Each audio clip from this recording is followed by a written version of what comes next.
श्री विठ्ठल गुरुवर्य गाथामूर्ती रामभाऊजी महाराज राऊत बाबा यांचे कीर्तन प्रवचन ऐकण्यासाठी श्री विठ्ठल आश्रम गंगापूर ऑफिशियल या यूट्यूब चॅनलला सबस्क्राईब करा आणि नोटिफिकेशन मिळवण्याकरता बेल आयकॉनवर क्लिक करा. कीर्तन प्रवचनाला शेअर, कमेंट, लाईक करायला नक्की विसरू नका. श्री विठ्ठल. नमो सद्गुरु तुकया ज्ञान दीपा,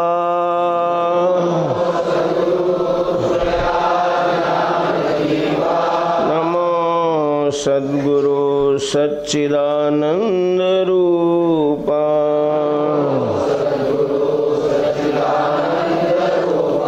नमो सद्गुरु भक्त कल्याण मूर्ति,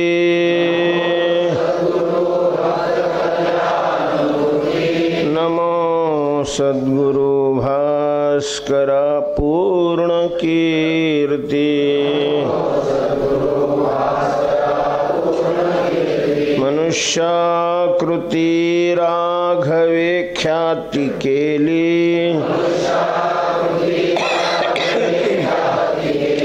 शिळा शिखरे सागरी तारियेली,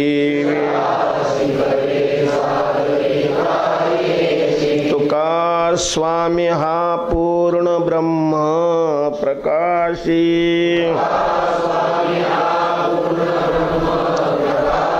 जळी रक्षिले निर्जीवा कागदासी,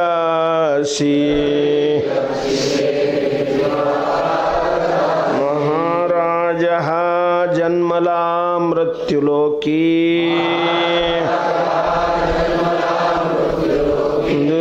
उपमाना ढळे इहलोकी, भवसिंधुसी बांधिला से तुझेने, अनाथा दिना कारणे तुकयाने, तुका भासला मानवी वेशधारी, अरे हा लीला विग्रही निर्विकारी, स्वये श्री हरि व्यापकु सर्व जीवा, तुका तोचितो हा पर ब्रह्म ठेवा, जया पूजिले आदरे पांडुरंगे, विमानस्थ केले प्रयाण प्रसंगे, हनुमानवी दिव्य रूपीच केली, न त्यागी तिये दिव्य लोकासी नेली, कुंडली कवरदा हरि विठ्ठल श्री ज्ञानदेव श्रीमंत श्री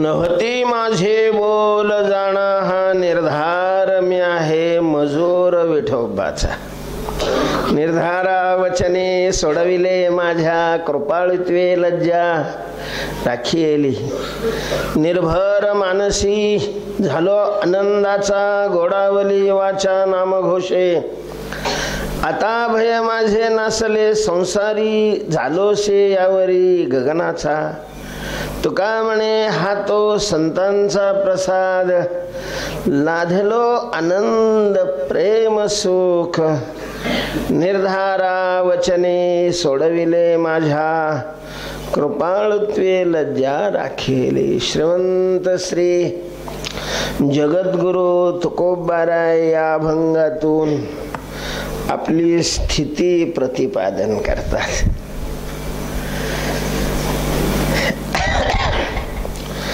अर्थात साधन कालापासूनच तुकोबरायांनी अभंगाची रचना करण्याकरता प्रारंभ केलेला होता. अर्थात तुकाराम महाराजांनी केला होता म्हणण्यापेक्षा पांडुरंगाने तुकोबरायांना निमित्त करून हा नामदेवरायांचा संकल्प पूर्ण करण्याचं ठरवलेलं होतं. म्हणून हे स्वप्नात गेले. नामदेवे केले स्वप्ना माझी जागे, सवे पांडुरंगे येऊन या. स्वप्ना माझी जागे केली.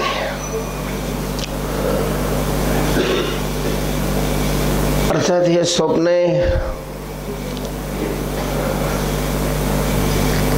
ते अवस्थेचे जे 9 प्रकार आहेत,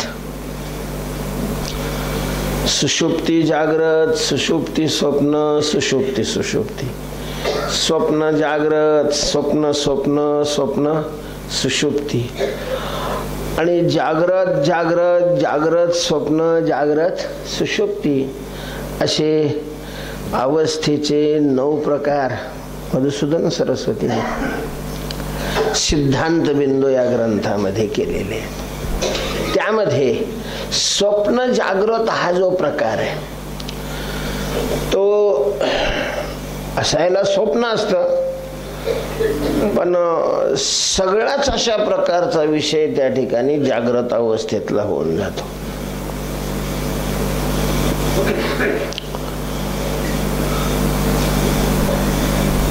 सगळाच विषय जागृत अवस्थेप्रमाणे असतो. तर भगवान नामदेवरायाला बरोबर घेऊन किंवा नामदेवराय भगवंताला बरोबर घेऊन तुकोबरे झोपलेले आहेत. झोपेत ते स्वप्न पाहतायत आणि स्वप्नात झोपलेले आहेत.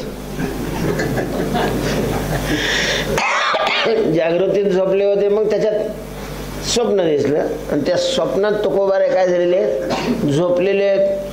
आणि तेवढ्यात हे 2 जण आलेले आहेत, पांडुरंग आणि नामदेवराय. ते नामदेवरायांनी त्यांना झोपेतून जाग केलं. तुकोबाराय पाहत आहेत की आपल्याला काय केलंय, जाग केलेलं आहे. तुकोबाराय उठून पाहतात तर नामदेवराय आणि पांडुरंग दंडवत घातले दोघांनाही. आणि याने सांगितलं काही स्तुती वगैरे करू नको, चहा पाणी काही ठेवू नको, काही चालत नाही, आज सोमवार आहे, पोहे फेचा काही संबंध नाहीये, आम्ही काय सांगतो ते ऐक. आणि त्याप्रमाणे तात्काळ कार्यवाहीला स्वीकार कर. सांगितले काम करावे कवित्व, वाऊगे निमित्त सांगू नये.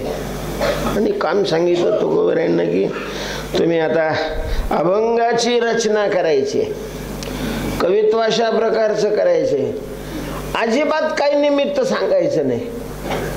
कारण ती सगळी निमित्त आम्हीच काय केलेली आहेत बाजूला. याचा सरळ सरळ अर्थ आहे की देवाला हे अभंग तयार करायचे होते, त्यांना कोणीतरी निमित्त लागत होतं आणि ते निमित्त देवाने कोणाला बनवलेलं आहे, तुकोबरायांना बनवलं. तुकोबरायांना शास्त्री वाचाही हाच आक्षेप होता. तिथेही तुकाराम महाराजांनी ते सांगितलं, अहो मी काही, माझा काही संबंध नाहीये, या अभंग काही मी करत नाही, पांडुरंग करून घेतोय. ते म्हणे वा, पांडुरंगाला बरं तुम्हीच दिसले. आता आम्ही वेदशास्त्र संपन्न, सगळं कोश पालथा घातलेला, व्याकरण कोळून पेलेले, आम्ही नाही दिसलो पांडुरंगाला कवित्व करायला. तुम्हाला कसं काय स्वीकारलं? अजिबात. हे खेड्यापाड्यामध्ये भोळ्या लोकांसमोर सांगत जा, आमच्या समोर असल्या थापा कशाला मारता. पण खरं तुकोबाराय थापा मारतच नव्हते. तुकोबाराय वास्तव अशा प्रकारचं सांगत होते.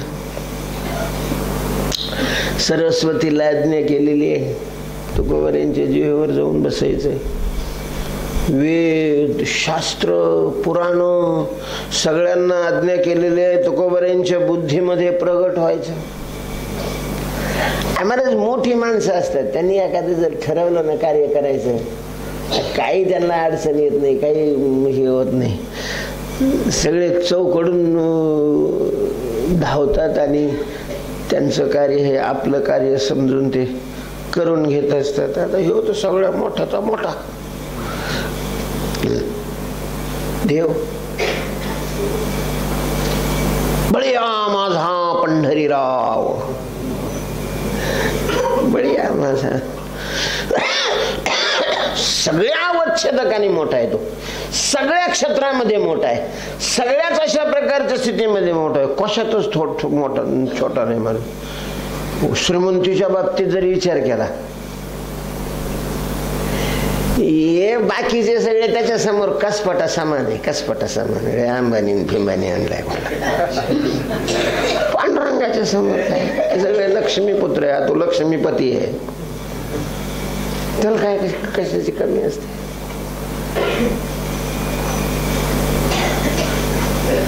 सत्तेच्या बाबतीत जरी विचार केला तरी चेतनावर नाही, जडावर सुद्धा सत्ता आहे. वृक्षाचेही पान हाले, त्याच्या सत्तेनं झाडाचं पान हालते. कोणती तशा प्रकारची सत्ता, शक्ती बळाच्या दृष्टीनं, सगळ्या दृष्टीनं. महाराज तो हिरण्यकश्यप आहे ना, असा टर टर टर टर टर टर, आताची किती टर टर करतात. टरटर करत नाही आता असं नाही मला म्हणायचं, पण त्यांची किती टरटर असते. हिरण्यकश्यपू तिन्ही लोकांचा राजा बनलेला. तो येणार असं म्हटलं की इंद्राणी आसन सोडावं आणि कुठंतरी लपून बसावं. यांनी जायचं, मजा मारायची, पुन्हा यायचं. मग ते गेलं असं नक्की कळलं की मग इंद्राणी यायचं. पाताळी सोय अधिपत्य, भूलोकाचे अशा प्रकारचं आधिपत्य. आणि तपश्चर्याच अशी केली होती महाराज, न भूतो न भविष्यती. हिरण्यकश्यपासारखं तप पूर्वी कोणी केलेलं नव्हतं आणि पुढेही कोणी करणं शक्य नाही. भयान तप केलेलं होतं. एकच त्याची अपेक्षा पूर्ण झालेली नव्हती, त्या रस्त्याने नाही केली तर दुसऱ्या रस्त्याने त्यांनी पूर्ण केली होती. त्याला अमर बनायचं होतं. आणि ब्रह्मदेवानी ती इच्छा काही पूर्ण, त्याला तथास्तु नाही म्हटले. दुसरा काही म्हणले दिवसा नको. हा ते चालेल, मग दिवसा नको, रात्री नको, सजीवाकडून नको, निर्जीवाकडून नको, घरात नको, बाहेर नको, जमिनीवर नको, अवकाशात नको, तथास्तु तथास्तु. मग म्हणलं हेंद्र्याला 4 डोके काही कामाचे, एवढ्या सगळ्यात याला तथास्तु म्हणलं. त्याच्यापेक्षा पहिल्याच माझ्या मागणीला तथास्तु म्हणलास तर काय बिघडलं असतं.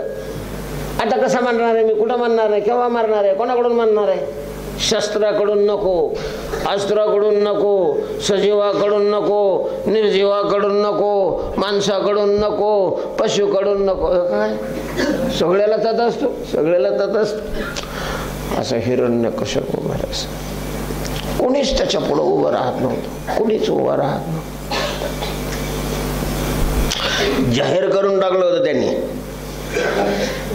पूर्वी विष्णू ईश्वर होता, पण आता तो रिटायर झाला आणि ते ईश्वरत्व माझ्याकडे आलेलं आहे. ईश्वरोऽहमहं भोगी सिद्धोऽहं बलवान सुखी. आता हरिपाठ नाही म्हणायचा, हिरण्यकश्यप पाठ करायचा. कीर्तनकार मंडळी, तुम्हाला जर कीर्तन करून काही मिळवायचं असेल तर विष्णूवर आणि पांडुरंगावर नाही कीर्तन करायचं, हिरण्यकश्यपूवर कीर्तन करायचं. महाराज कीर्तनकाराला त्याच्यातर्फे मानधन. माते गाती वानिती नटनाचे रिझविती, तया देईन वस्तू. मग आता काय कलाकाराला काय घेणं, त्याला फक्त मानधनाशी घेणं राहत. ते काय नाही, ते लग्नात कोणाच्या जातीन काही म्हणते. तुकाराम महाराजांचे अभंगच म्हणते असं काही नाही. याचा मामा, त्याची मामी, याची काकू, त्याची काकू. भडव्यानं कधी आईचं नाव घेतलेलं नसतं, बापाचं नाव घेतलेलं नसतं आदराने, पण तिथं सगळ्याची नावं घेतो. पैसा मिळतो ना बस, दुसरं काय काय बाकीचं काय घेणं. पण त्यांनी असं मोकळं सोडलेलं होतं कलाकाराकरता. त्याच्यामुळं पाठ चालायचे पण हरीचे नाही, हिरण्यकश्यपूचे. बरं, मंदिर एखाद्याने बांधायचं ठरवलं की सगळा खर्च याचा, पण मंदिर कोणाचं बांधायचं? हिरण्यकश्यपूचं मंदिर बांधायचं. अशा प्रकारचं जिकडं तिकडं सगळं जग हिरण्यकश्यपूमय झालेलं. पण मग त्यांनी याच्या भक्ताला त्रास दिला. मी याला त्रास देत होता तोपर्यंत काही नव्हतं, पण ज्या वेळेला भक्ताला त्रास व्हायला लागला महाराज, भगवान त्या खांबातून प्रगट झाले. शेळीचं पिल्लो धरावं तसं गच्चुर धरून त्याला उमऱ्यापर्यंत नेलं. गच्चुर काही नाही, मांडीवर असा उताना घेतला. नख सजीव नाही निर्जीव नाही. संध्याकाळच्या वेळेला, दिवस नाही रात्र नाही, मांडीवर घेतला. जमीन नाही आणि आकाश, सगळ्या त्याच्या वरातून त्याला चुकवून महाराज फाडला. काही नाही चाललं, काही नाही चाललं. त्याच्यामुळं बळाच्या बाबतीतही तोच काय आहे, मोठा आहे, श्रेष्ठाच्या प्रकारचा आहे. त्यामुळं मग त्यांनी सगळ्यांना सांगितलं की तुकोबऱ्यांच्या मुखातून राहिलेले जे नामदेवरायांचे अभंग आहेत, संकल्प आहे, तो पूर्ण करायचा आहे. प्रमाणाची संख्या सांगितली शतकोटी, उरले ते शेवटी लावी तुका. आणि त्याच्यामुळं तुकाराम महाराज हे निश्चिंत होते. खरं तर असं आहे की ज्याच्याजवळ जे आहे ते सगळं कोणाचं असतं? देवाचंच असतं. कोणाजवळ धन आहे, पैसा आहे, हा सुद्धा त्याचाच आहे. याच्या बापाचा कोटा असतो. याचा बाप येताना नागवा आलेला असतो आणि जाताना नागवा सुद्धा जात नाही. इथं त्याला काढी लावून राख होऊन जातो. काय घेऊन आलेलो असतो आपण? काय घेऊन जातो जाताना? जर आपलं असतं तर घेऊन आलो असतो, जाताना घेऊन गेलो असतो. काहीच घेऊन येत नाही, काहीच म्हणजे आपलं नाही. आणि मग कोणाच आहे? सृष्टीचा मालक तो आहे, सृष्टीचा. सगळंच त्याच आहे. पण हरामखोर आम्ही.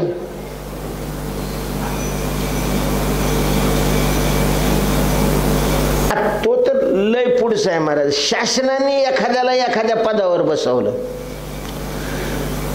आता ते सगळे अधिकार कोणाचे असतात? शासनाचे असतात. पैसे कोणाचे असतात? शासनाचे. तरी महाराज लाच खाते. किती आरामखोरपणा आहे. सगळं बँकेचं, सगळं बँकेचे पैसे मंजूर करायचे, तरी तसे होत नाही.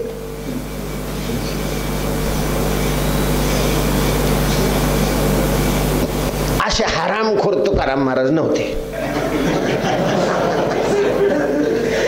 जसे आम्ही असतो तसे तुकोबाराय नव्हते. तुकोबाराय मान्य करत होते की वा आपला काहीच संबंध नाहीये. माझ्या तोंडातून जे शब्द बाहेर पडतात, मी म्हणजे कर्णा, करण्यातून बाहेर तुम्हाला ऐकायला येतंय ते करण्यातूनच येतंय, हे खरंय. पण तो कर्णा नाही बोलत, तिकडं माईक वर बोलणारा दुसराच आहे. साळुंके मंजुळ बोलत से वाणी, शिकविता धनी वेगळाच तो आहे. अक्षरा वेगळा होऊन राहिलो. 16 पाहे निगम कळा, बोले विठ्ठल प्रसादे. तो बोलतोय, माझ्या द्वारा बोलतोय, एवढाच तो प्रश्न आहे. त्या मी सांगितलं नाही का, रामेश्वर भट्टाने, मग तुम्हीच कसे काय देवाला दिसले, आमच्यासारखे शास्त्री का दिसले नाही? आता खरं म्हणजे हा प्रश्न त्याने पांडुरंगाला विचारायला पाहिजे. तुकाराम महाराजांना कसं काय सांगता येईल की त्यांनी तुकाराम महाराजांनाच का निवडलं? त्याला बोलायचं होतं ते तुकोबऱ्यांच्या द्वारा का बोलायचं होतं हे त्यांना कसं काय कळायचं? बरं, द्वापार युगामध्ये हा प्रसंग आलाच होता. भगवान कोणालाही बोलवायचं असलं, कोणाशीही बोलायचं असलं तर त्या मुरलीच्या द्वारा बोलायचे. मुरली वाजवली की गाई सगळ्या जमून जवळ यायच्या. मुरली वाजवली गोपाळ यायचे. मुरली वाजवली गोपी अशा प्रकारचे यायचे. तुझ्या मुरलीची ध्वनी अकल्पित पडली कानी, विव्हळ झाले अंतःकरणी मी घरधंदा विसरले, आहारे सावळे कैसी वाजविले मुरली. त्या गवळणीला त्या मुरलीचा लय ह्यावा वाटायचा महाराज. साहजिकही होतं महाराज, त्या गवळणी एवढ्या कृष्णावर प्रेम करायच्या, कृष्णावरही आपल्यावर प्रेम करावं अशी त्या अपेक्षा करायच्या. पण ह्यो जेवढा मुरलीवर प्रेम करत होता तेवढं काही गवळणीवर प्रेम करत नव्हता. मुरली कधी त्याने बाजूला ठेवलीच नाही महाराज. झोपलं तर उशाला राहायची, जेवायला बसला मांडीवर, खेळायला लागला कमरेला खवलेली असायची, आणि दुसरं काहीच काम नसेल त्यावेळेला सरळ आदरावर अशा प्रकारचं तिला ठेवायचं. काय भाग्यवान आहे, काय भाग्यवान आहे. काय साधना केली असेल बरं तिनं, का हा एवढं तिला जवळ करतोय? विचारलं मुरलीला काही गवळणीने की बाई, तुला जर आम्ही योग्य वाटत असू तर आमच्या प्रश्नाचं उत्तर दे की देव तुला इतकं जवळ का करतोय? काय साधना केली, तो कोणत्या मंत्राचा जप केलास, कोणत्या साधूची सेवा केलीस, कुठली तीर्थयात्रा केली, कुठला नाम जप केला, काय साधना नेमकी काय केली? का सप्ते केले, किती केले? आता साधनाच आहे ना सप्ते, दिंड्या काढल्या, काय नेमकं काय केलंय तू? एवढा देव कसा तुला असा तुझ्यावर भळभळलाय? आता ते म्हणे, काय बाई, काय प्रश्न विचारताय तुम्ही? अहो मी मुळातच जड आहे, मला काय कळत आहे ती साधनान फिदनान काय करायची काय करायचं ते म्हणे. नाही, आम्हाला माहिती आहे की इथं द्यावे तेने घ्यावे, काही दिलं नसेल तर हा उष्ट्या हातानं कावळा सुद्धा उडवीत नाही. धारवाडी काटा आहे याच्याकडे, धारवाडी काटा. ज्यानं काही केलेलंच नाही त्याला काही मिळतच नाही महाराज. तुला ज्या अर्थी मिळतंय त्या अर्थी तू केलेली साधना हे सरळ सरळ आठव बरं, कधीपासून याने तुला हातात धरलं? तिनं थोडं आठवलं. म्हणजे काय आठवलं? मी स्वतःला आतून मोकळं ज्या वेळेला केलं तेव्हा त्याने हातात धरलं. तुकाराम महाराज म्हणत होते की याला शास्त्री दिसले नाही का? इथे रामेश्वर भट्ट म्हणत होता, शास्त्री सोडून तुमच्यासारख्या शूद्राकडे तो कशाला आला? तर त्याचं उत्तर हेच आहे, त्याच्या दृष्टीने शास्त्री आणि फिस्त्र्याला काही किंमत नाहीये. ओलोय कुळू आलोय पडकरी आणलंय, आम काय आणलंय, तम काय, त्याला काही घेणं नाही. सगळे त्याचेच आहे. जो स्वतःला आतून मोकळा करतो त्यावेळेला मग आपला आवाज त्याच्याद्वारा ज्याला पाहिजे त्याच्याकडे पाठवता येतो. आता तुकाराम महाराजांचाच त्यांनी का स्वीकार केला? त्यांनी स्वतःला आतून काय केलं? मोकळं केलं. यांनी शास्त्र वेद शिकला पण आतून सगळेच असे गट्टे. कायला याचा स्वीकार करेल तो? तुकोबार आहे. आणि त्या बाबतीत तुकाराम महाराज निश्चिंत होते. म्हणजे असं उगव आता हे सगळं नसतं देवाने केलं मनात असतं पठ्ठ्याने केलं असं नव्हतं ना. देवानीच केलेले. घाबरत नव्हते मला त्याच्यामुळं. हे जे माझ्या तोंडातून बाहेर पडणारे शब्द आहेत हे कोणाचे आहेत? देवाचे आहेत. आता कर्णा घाबरतो का? त्याला काही घेणंच नाही ना, त्याचं काही नाहीच आहे ना, बोलणारा दुसरा आहे ना, मग तो कशाला घाबरल? तसं निरोप सांगता न धरी भय न करी चिंता. निरोप सांगत असताना तो निरोप सांगणारा भीती धरत नाही आणि चिंता. अशा प्रकारे तो का म्हणे मज धाडिले निरोपा. मार्ग हा सोपा, ते काय असो, सोपा असो कठीण असो, निरोपा धाडिले. निरोप द्यायला मला धाडलेलं आहे. त्याच्यामुळं मग मला घाबरायचं, संकोच वाटायचा कसं तरी काही कारणच नाही. महाराज तुम्ही कधी विचार केलाय असे काही अभंग आहे आजही स्पष्ट समाजामध्ये म्हणायला भीती वाटते, म्हणायला भीती वाटते.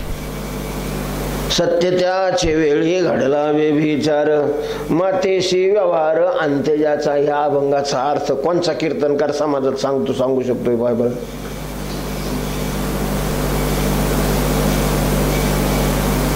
सगळं मोहळच उठल्यासारखं उठल. कारण त्यावेळेला तरी श्रद्धाळू माणसं होती. आता तर लय शहाणे, त्यांच्या बापापेक्षा शहाणे. भीती वाटते. गपचीप अशा प्रकारचा म्हणावा लागतो. आपले आपले लोक असले तर म्हणता येतो. आणि तुकाराम महाराज त्या कालामध्ये तो काल आणि आजच्या कालात जमीन आसमानचा फरक आहे. जमीन आसमानचा. राजे सुद्धा महाराज त्या कालामध्ये शास्त्री लोकांचं ऐकत होते. राजे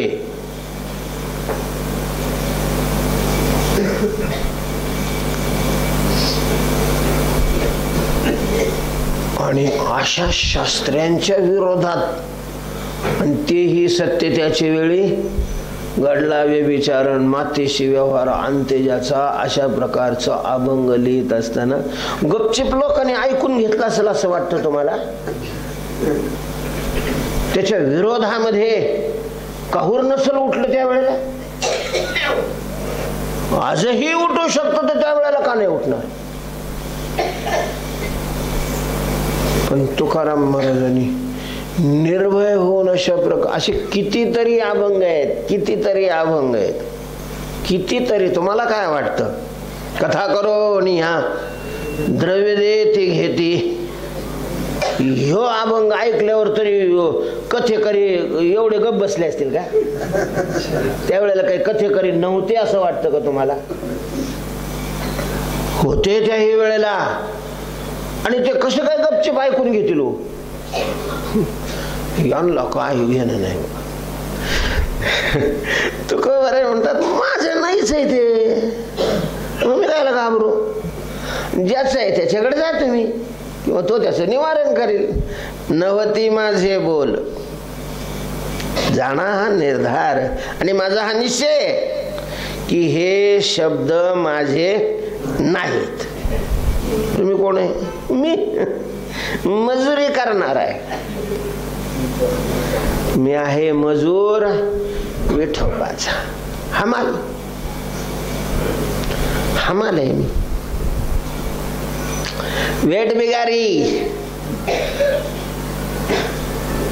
पूर्वी अधिकारी लोक कुठल्या गावाला जायचे की त्याचे ते दप्तर वगैरे वागवायला जो माणूस आहे त्याला काय म्हणायचे? वेट बिगारी. मजूर थोडक्यात.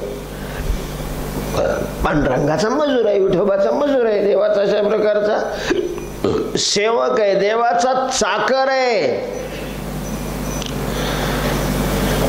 मी आहे मजूर विठोबाचा, विठोबाचा मी मजूर आहे, देवाचा मी सेवक. बरं, हा भाव तुकोबरेंच्या ठिकाणी प्रखरपणे जिवंत होता. आपण तरी देवाचे कोण आहे? सेवकच आहे की दासच आहे. आम्ही ज्याचे दासो त्याचा पंढरी वास, तुकाराम महाराज म्हणतात. तेव्हा मग आपल्याला पाठ आहे. पण हा भाव खरंच आपल्या ठिकाणी आहे. काय राव, कीर्तन स्टँडवर कोणाचा पत्ता नाही, कायला सत्य करता हे म्हणजे आम्ही ज्याचे दास, आम्ही ज्याचे दास, नाही का. अभंग पाठ असणं वेगळं, अभंग म्हणणं वेगळं, अभंगावर कीर्तन करणं वेगळं, आणि प्रत्यक्ष तो अभंग आचरणामध्ये असणं जमीन आसमानचा फरक आहे. आणि हा प्रयत्न आपण केला पाहिजे. नुसते अभंग वाचून सोडू नये, त्याचा अर्थ समजून घ्यावा आणि तो अर्थ आपल्या ठिकाणी किती अशा प्रकारचा भिनलेला आहे. भिनलेला नसेल तर भिनवायचा प्रयत्न करावा. जर आपली दया आपल्याला येत असेल तर, नाही तर मग ठरलेलंच आहे. त्याला काय, तुकोबाराय म्हणतात मी विठोबाचा मजूर आहे. आणि मजूर ही भावना प्रकर्षाने तुकोबारायांच्या ठिकाणी जिवंत असल्यामुळं त्यांनी मजूर म्हणूनच लोकांशी व्यवहार केला आणि लोकांकडून व्यवहार करून घेतला. मालक म्हणून नाही, महाराज म्हणून नाही, गुरु म्हणून नाही, मजूर. मजूर. बरं, हा अभंग साधन कालातला नाहीये. पुढे हा अभंग सिद्ध कालातला आहे. ज्या वेळेला तुकाराम महाराज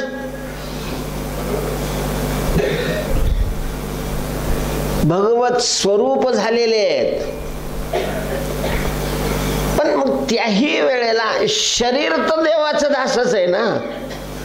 ब्रह्मस्वरूप स्वरूप झाला असेल तसं मारुतीरायांनी म्हटलेलं आहे, देहद्रष्ट्या तो दासो, जीवद्रष्ट्या तो दंशकः, आत्मदृष्ट्या त्वमेवाहम इति मे निश्चिता मतिः. विचारलं देवानी, हनुमंत तू कोण आहेस? तू स्वतःला कोण समजतो? हनुमंतरायांनी तू या शब्दाचे 3 अर्थ केलेले आहेत. देह म्हणून जर तुम्ही मला तू म्हणत असाल तर देहद्रष्ट्या तो दासो, देहदृष्टीनं मी तुझा काय आहे? दास आहे, दास. शरण शरण हनुमंता, तुम्हा आलो रामदूता, रामाच्या सेवका. शरण आलो म्हणे तुका रामाच्या सेवका, अगदी शेवटपर्यंत रामाचे सेवक म्हणून. जीवदृष्टीनं तुम्ही तू म्हणत असाल तर तू ईश्वर आहेस आणि जीव हा ईश्वराचा काय आहे? अंश आहे. ममै अंशो जीवलोके जीवभूत सनातन. स्वरूप दृष्टीने विचारत असाल तर तू आणि मी एकच आहे. मग जा, काय नाही भेद तुझा मजा नाही. भेद केला सहज विनोद, ही स्वविषयक निश्चित अशा प्रकारची मती आहे. त्याच्यात संशय नाही, काही नाही, काही नाही. तेव्हा तुकोबाराय म्हणतात की या दृष्टीने मी आहे मजूर विठोबाचा, पांडुरंगाचा मी सेवक आहे, दास आहे, मजूर अशा प्रकारचा आहे. नवती माझे बोल जाणा हा निर्धार, मी आहे मजूर विठोबाचा. निर्धारा वचने सोडविले माझ्या, कृपाळित्वे लज्जा राखेल. हे खरंय की पांडुरंगाने माझी सोडवण केली. पांडुरंगाने मला कर्माच्या ताब्यातून सोडवलंय, पांडुरंगाने मला विकाराच्या ताब्यातून सोडवलेलं आहे, पांडुरंगाने मला इंद्रियाच्या ताब्यातून सोडवलेलं आहे, पांडुरंगाने मला अज्ञानाच्या ताब्यातूनही काय केलेलं आहे, मुक्त केलेलं आहे. हे खरं आहे. पण कशामुळं केलं बरं? निर्धारावचने, माझ्या निर्धारावचने सोडविले, माझ्या निश्चयात्मक वचनामुळे. मला परमार्थाची क्रिया ठीक आहे, पण परमार्थ करणाराचा निश्चय महत्वाचा आहे. म्हणून तुकोबरेंनी शब्द वापरलेला आहे, भाव ज्याचे गाठी त्याची लाभ. क्रिया तीच आहे, तशीच आहे, पण जर विश्वास नसेल, निश्चय नसेल, तर त्याच्याकरता ते सत्कर्म आहे, मग पुण्य होईल. आणि जर निश्चय असेल तर त्याला लाभ उठाउठी तात्काळ लवकर अशा प्रकारचा भेटतो. तेव्हा बरेच अगदी 7 वर्ष असतानाच ज्या नामदेवरायांना भगवंतांनी भेट दिली, नामदेवरायांच्या बरोबर फिरले, लग्न केलं, अमकं केलं, तमकं केलं, अगदी मित्रांनी मित्राच्या जवळ राहावं तसे पांडुरंग नामदेवरायांच्या जवळ राहत होते. आणि मग भक्तीचा प्रसार करता करता ज्या वेळेला हे दिल्लीला गेले, नामदेवरायाच्या कीर्तनाच्या वेळेला अख्खी दिल्ली ओस पडायची महाराज. म्हणजे हिंदू लोकच कीर्तनाला येत होते असं नाही, मुसलमानही यायचे. तिथल्या राजाला ज्या वेळेला समजलं त्यावेळेला, अरे असा कोणचा भक्त आहे की ज्याच्याकरता अख्खी दिल्ली काय होते, ओस पडते. एखाद्या राजाने पाठवलेले हेर तर नाही हे,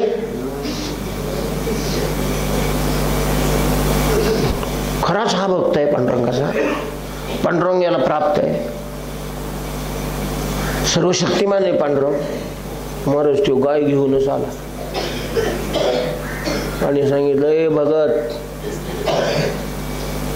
बोल, ह्या गायीची मी मान उडवतोय, आता तुझ्या देवाला सांगून तू कधी उठवशील, कधी उठवशील? अरे हे म्हणलं 3 दिवसात उठवीन.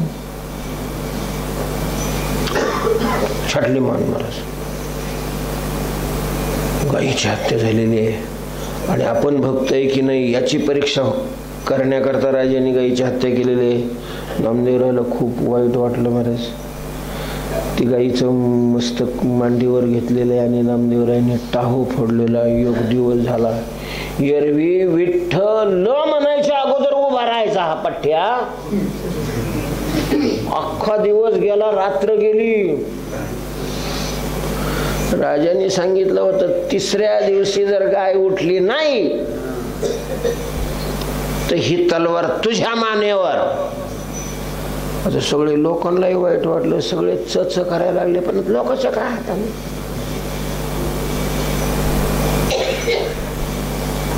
मालकाचं कोण मालक असतो का?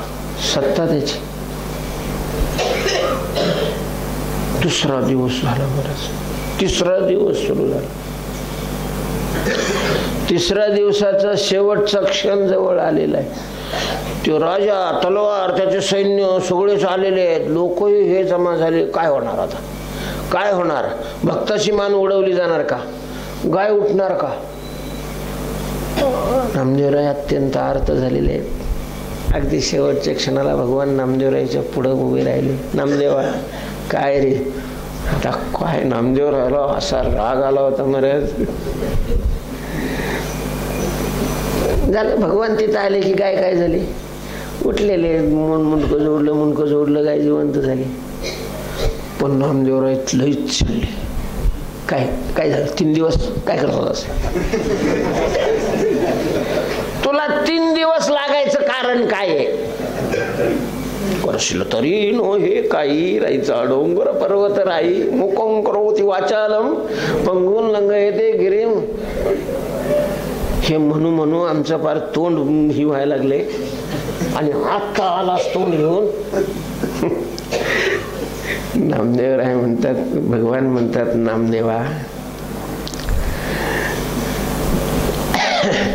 लवकर कसा येणार? राजाने विचारलं, तू गाय केव्हा उठवतोस? तू म्हणलास लगेच दुसऱ्या क्षणाला. मी दुसऱ्या क्षणाला काय उठवले?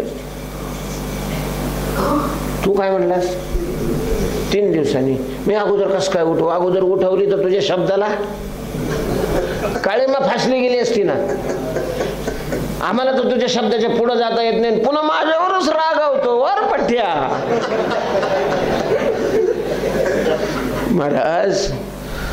म्हणजे जिथं नामदेवरायाची अशी परिस्थिती होती तिथं आपलं काय होईल असं काही झालं तर.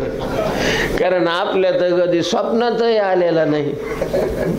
तुकडे त्याच्या नावावर व्यवस्थित मिळतात एवढं ठीक आहे. निश्चय, निर्धार, निर्धार वचने साच खरी. निर्धार अत्यंत महत्वाचा आहे. निश्चयाचे बळ तुका म्हणे तेची फळ. निश्चयाचं बळ पाहिजे, निश्चय पाहिजे. अनेक असे दृष्टांत निश्चयाचं स्पष्टीकरण करणारे. तुकोबाराय म्हणतात, मला जे सोडवलं माझ्या निर्धाराने मला सोडवलं. मी प्रतिज्ञा केली होती, जीव देईन हा बळी करीन होळी संसारा. जीव बळी द्यावा लागला तर बळी देईन, पण संसाराची होळी अशा प्रकारची करेन. आणि मग कृपाळू असणाऱ्या भगवंतानी, परमात्मा कृपाळू आहे. देवा तो आमूचा, सगळ्याचं नसतील पण आमूचा कृपाळ भक्त प्रतिपाळ दिन वत्सल माय तू माऊली स्नेहाळ भार सकळ चालवीसी. देवा तू आमूचा कृपाळ. कृपाळ आहे परमात्मा, कृपाळू अशा प्रकारचा. तू का म्हणे तुझं वर्णिती पुराणे होय नारायणी दया सिंधू. दयेचा सागर आहे, कृपेचा सागर आहे. देवा तू कृपा करुणा सिंधू वसी माय बाप आमचा बंधू. पण हे नुसती प्रमाण काय कामाचे? तसा निश्चय पाहिजे आपला. आपला तसा निश्चय पाहिजे. आणि असा प्रसंग आला त्या वेळेला पाहिजे निश्चय, मग काम होतात. तुकोबाराय म्हणतात, या निश्चयाने मला सोडवलं भगवंतानी. लाज राखली, लाज माझी. तुम्हाला काय लाज वाटत होती? प्रत्येकाला वाटावी महाराज लाज, नाही का? प्रत्येकाला वाटावी. ज्ञानाचं ते साधन अशा प्रकारचं आहे. रीर जन्मायची आणि मरायची लाज वाटावी. अगा उपजने आणि निमने हे साचती जे का म्हण काय औट हातपणे शव होवनी जिने उपजो उपजो मरणे नावा नावा ऐसैसिया अवकळा घेपे शरीराचा कंटाळा ते लाज पै निर्मळा. ती ज्याला लाज वाटते ते निर्मळ आहे, किंवा जे निर्मळ आहे त्याला त्याची काय वाटते? लाज वाटते. आराम गोरवाड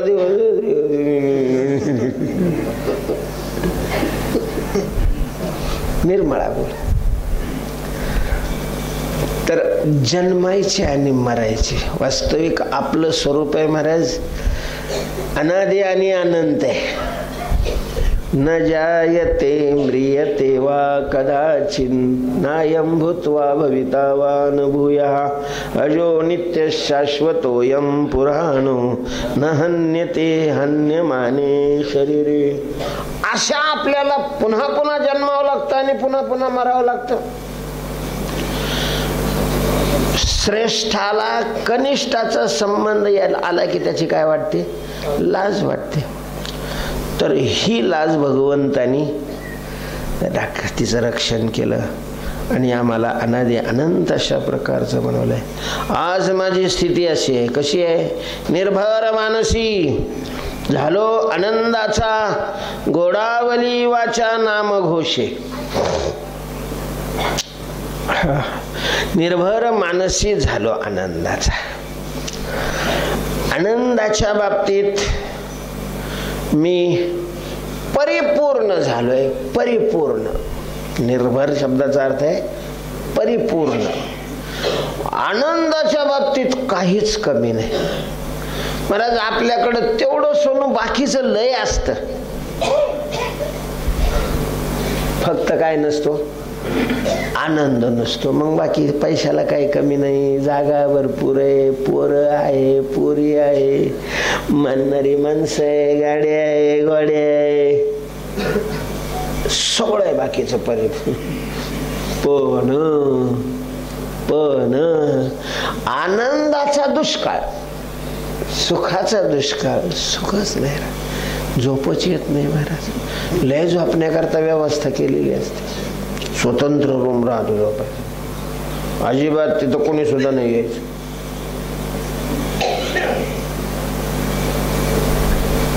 बाहेरून जाळी, त्या जाळीच्या वर पुन्हा बारकी जाळी, चिलट सुद्धा येऊ नये म्हणून. पुन्हा लाकडं, लाकडाच्या झापड्या, त्याच्या आत पुन्हा पडदा. किती व्यवस्था आहे.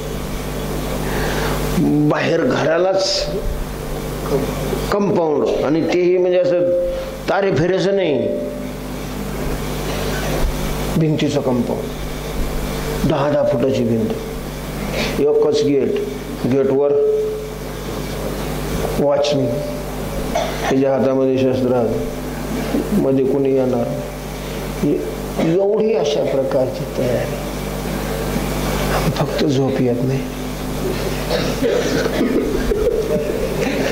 काय तो पलंग असतो महाराज, तो ऑनलाईन बोलावलेला. इथं तर तयार होणारच नाही, तसं ऑनलाईन बोलावलेला. त्याच्यावरची ती गादी, उशी, एसी बसवलेला, पंखा, सगळं असतं. फक्त काय नसते? झोप नसते. काटेवरी पडता व्यापी चिंता तळमळ, असे दलिंदर आम्ही. आणि तुकोबाराय म्हणतात, निर्भर मानसी झालो आनंदाचा. आनंदाच्या बाबतीत मी निर्भर झालोय. मनामध्ये नुसताच आनंद भरलेला आहे, नुसताच आनंद आहे, नुसताच अवघा झाला आनंद, नुसताच आनंद. तुका म्हणे खातो आनंदाचे लाडू, अवघी आनंदाची सृष्टी झाली. आनंद, आनंदाच्या बाबतीत आम्ही परिपूर्ण झालो. एवढी सुद्धा उणीव नाही, एवढी सुद्धा उणीव नाही. म्हणजे संसारामध्ये किती अनुकूल असलं तरी उणीव नाही असं कधीच होत नाही. झालं तर तो संसारच नाही, संसारच नाही. सगळं काय असतं? पोरगीच नसते, पोरगी असते, तिला पाठवलंच नाही, पाठवलं येऊन रडत बसते. संसारामध्ये तसं पाहिलं ना तुम्ही, वही करा आणि आपल्याकडे वस्तू आहेत आणि आपल्याकडे वस्तू नाहीत अशी यादी करा. बघा कोणाची यादी जास्त होते. नाहीच जास्त आहे म्हणे, उगा आहे थोडं राहतं, सगळं नाहीच जास्त राहतं, नाहीच जास्त राहतं, नाही. आता भरपूर आहे हो साखरेचे पोते, पण ज्या वेळेला पाहिजे होतं त्या वेळेला चहाला मिळत नव्हती. आता चहा टाकायची नाही, टाकायची तर मग शुगर फ्री. आता काय करता? आळंदीला असताना ना आम्ही एकादशीला मला सांगणारे सुद्धा मिळत नव्हते. एवढं फराळाचं मिळायचं, कारण पाळी बंद असायची. लोक काही एकादशा करीत नव्हते, त्याच्यामुळे त्या दिवशी पाळी बंद. मग काय कुठंतरी एखाद्या ठिकाणी एवढं मिळायचं. तसंच संध्याकाळी थोडंफार गोळ पिऊन पाणी पिऊन घ्यायचं, काहीच मिळत नव्हतं. आता पुढेच्या पुढे आहेत बदामाची आमकी, आता पचत नाही.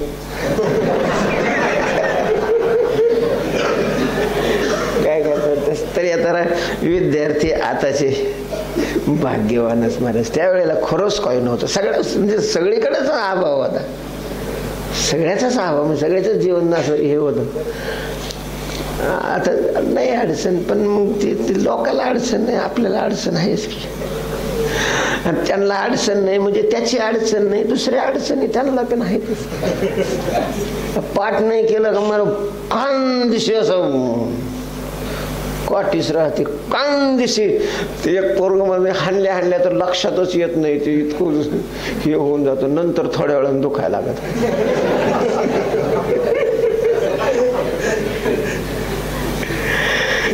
तेव्हा आनंदाच्या बाबतीत तुकोबाराय म्हणतात आम्ही निर्भर झालेलो आहे.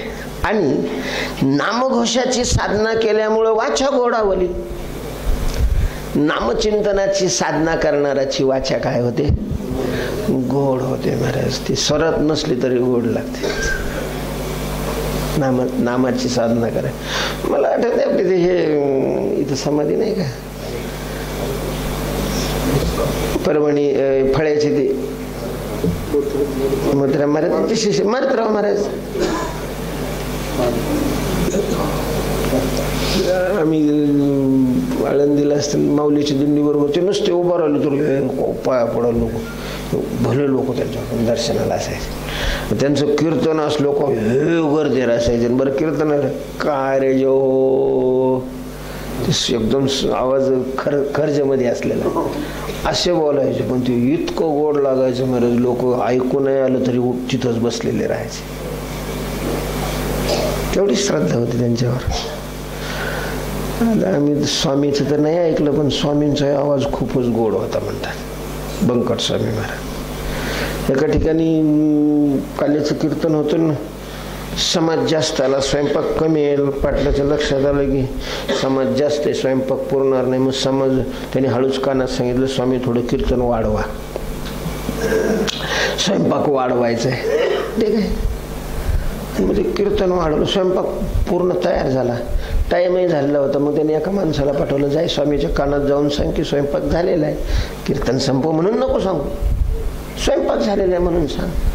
ते आलं, तिथे जो ऐकायला लागलं ते तिथंच बसलं, ते सांगायचं ते विसरून. 9ला कीर्तन सुरू झालेलं, 1 वाजलं. अरे कस काय अजून संपत? दुसऱ्या माणसाला पाठवलं, ते तिथंच बसलं.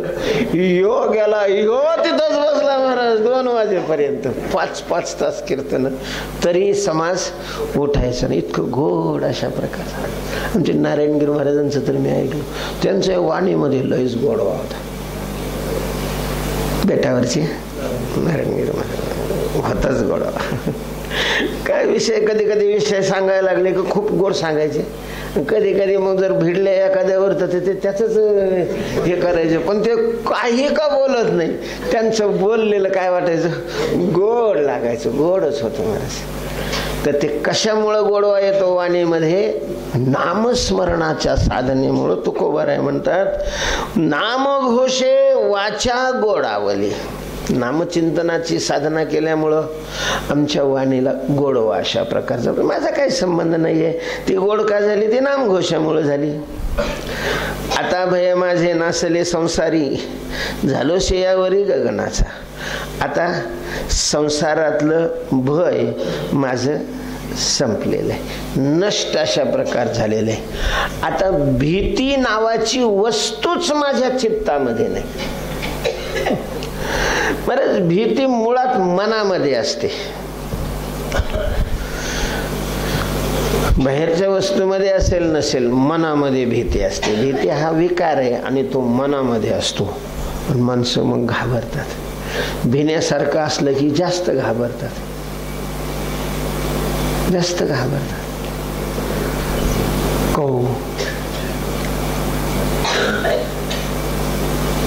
ते मच्छिंद्रनाथ स्त्री राज्यात होते.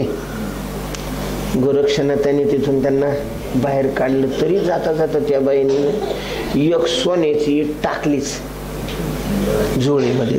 कुठं काही का प्रसंगाला कामाला. आता साधूला काय, जिथले तिथं ताजं राहतो, पण ते दिलं त्या बाईने. यांनी बी घेतली आणि मग ओसाड रान आलं, जंगल आलं, काय आलं की त्यांनी म्हणत गोरख यहाँ कोई डर तो नाही आहे.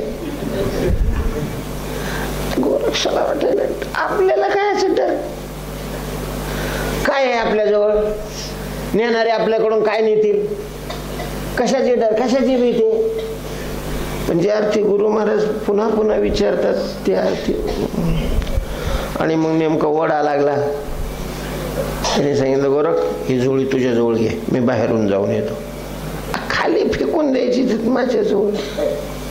पण मग झोळी हातात घेतल्यावर त्यांच्या लक्षात आलं, जड लागलं. त्यांना जाऊ दिलं, हात घालून बाहेर काढली वस्तू, सोन्याची ईट दिली फेकून. महाराज फेकूनच दिली, अक्षरशः सोन्याची आहे. तोळे किती फिती नाही, 5 किलोची होती. किती होता ते बघ बघत 5 किलोची 100 नंबरी सोनं. मी नाही सांगणार कोणच्या वड्याजवळ फेकलेली आहे ते. मला काय कोणा प्रवचन नाही करायचं उद्या.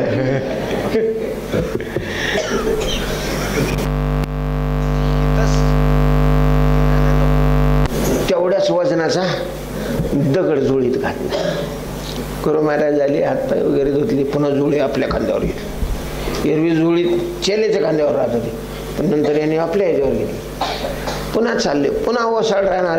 गोरख यहाँ डर तो म्हणे गुरु महाराज अब डर तो बहुत पीछे रह गए, अब यार डरने का कोई कारण नाही. हा असा काय बोलतो हा. लगेच संशय आला. महाराज लगेच हात घातला बाहेर, दगड. आणि जो हंगामा सुरू केलाय, गोरक्षाने सांगितलं गुरु महाराज आपण संन्यासी आहोत, साधू आहोत, आपल्याला काय असो दे, तू लय साधू आहेस, मी नाही साधू. सोन्याची बीट होती, मला सोनं पाहिजे, सोनं.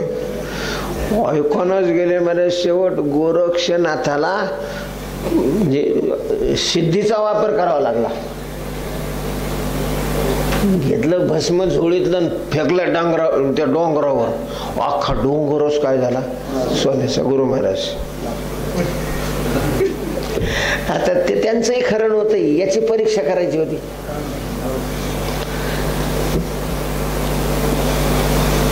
तर भीती ह्या माईक पदार्थाची असते.